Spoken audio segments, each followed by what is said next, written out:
Surprise!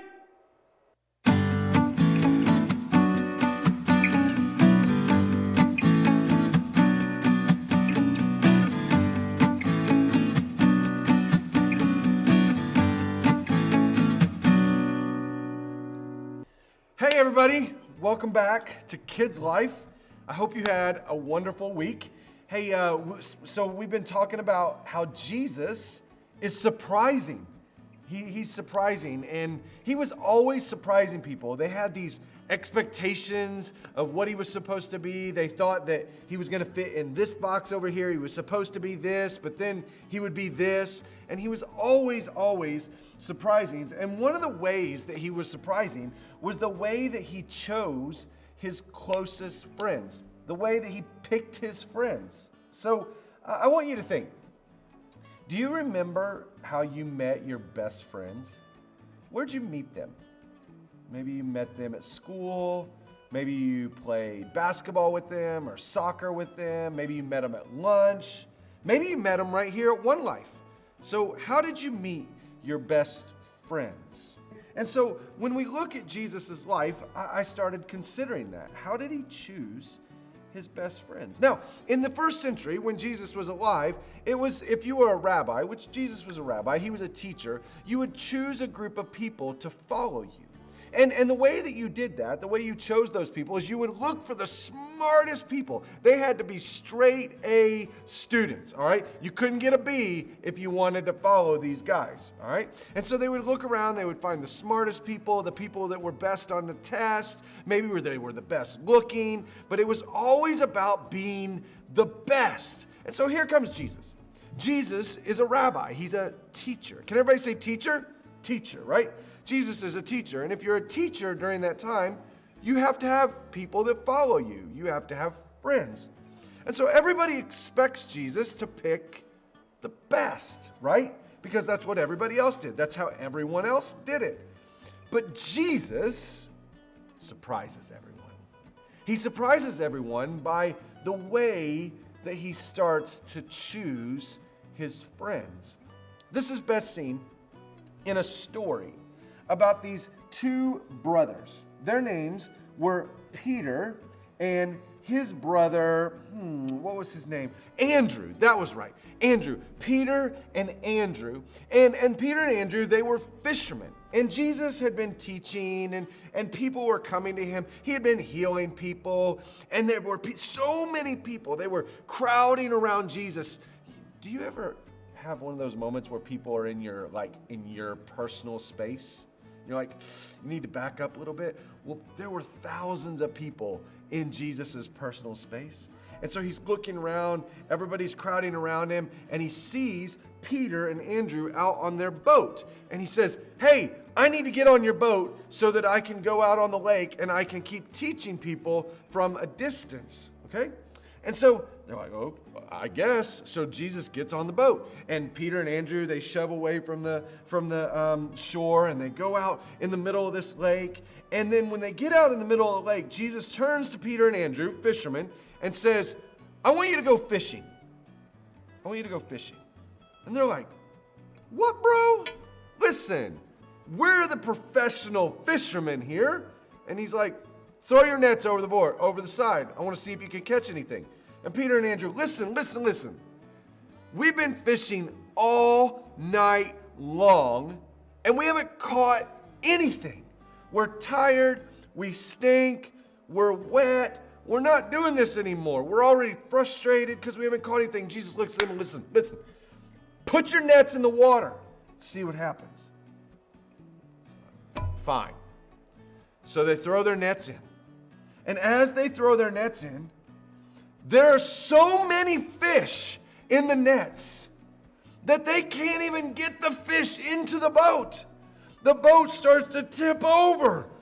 And once again, Jesus surprises them. Jesus surprises them because they thought, we haven't caught anything all night. There's no way. There's no fish in this lake. Jesus says, watch what I can do. So finally, they call some friends over. They're getting all the fish in the boat. And then Jesus looks at them and says, I want you to follow me. And Peter's like, get away from me. I'm a sinner. There's no way. I'm not worthy for you to be around. And Jesus says, don't be afraid. Don't be afraid. Follow me, and I will make you fishers of men. And what Jesus was doing with Peter and Andrew was he was saying, I want you to be my friends. I want you to follow me. And that was crazy. That was crazy because in that time, fishermen were like the lowest of the lowest of the lowest people. No one wanted to be friends with fishermen. No one. You didn't want to be a friend with a fisherman. You want to know why? Because they stunk. No one wanted to be around a fisherman because all they did was fish and all they smelled like was fish.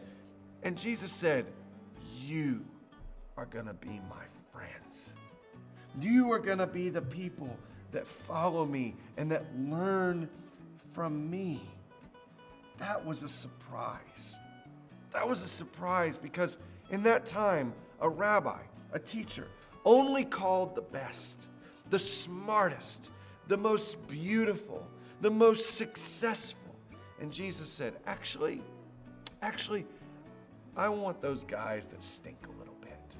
I want those guys that are out on the outside, the margins. I want those guys that are sitting all by themselves. I want you to come follow me. Listen, this morning, I want you to know this. Jesus was God in flesh. He was perfect. And none of us deserve to be a friend of Jesus. None of us have done enough to be a friend of Jesus. None of us are smart enough to be a friend of Jesus. But Jesus looks at us and says, I want to be your friend. I want you to follow me. I want you to learn from me.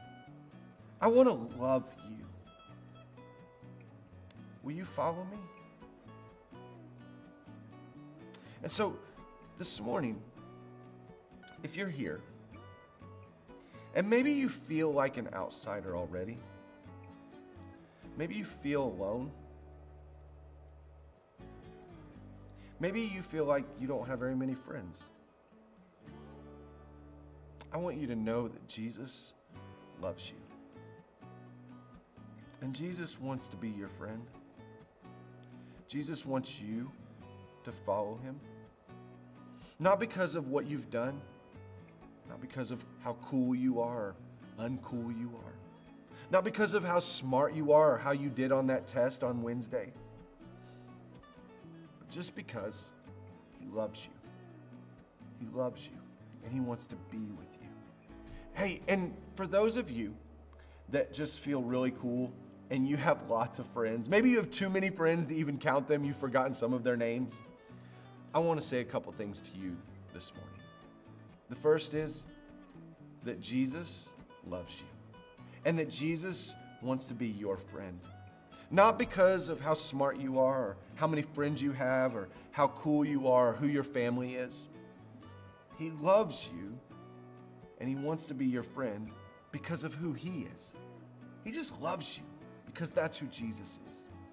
And the second thing I want to say to you is, I want you to think about how you can do for someone else what Jesus has done for you.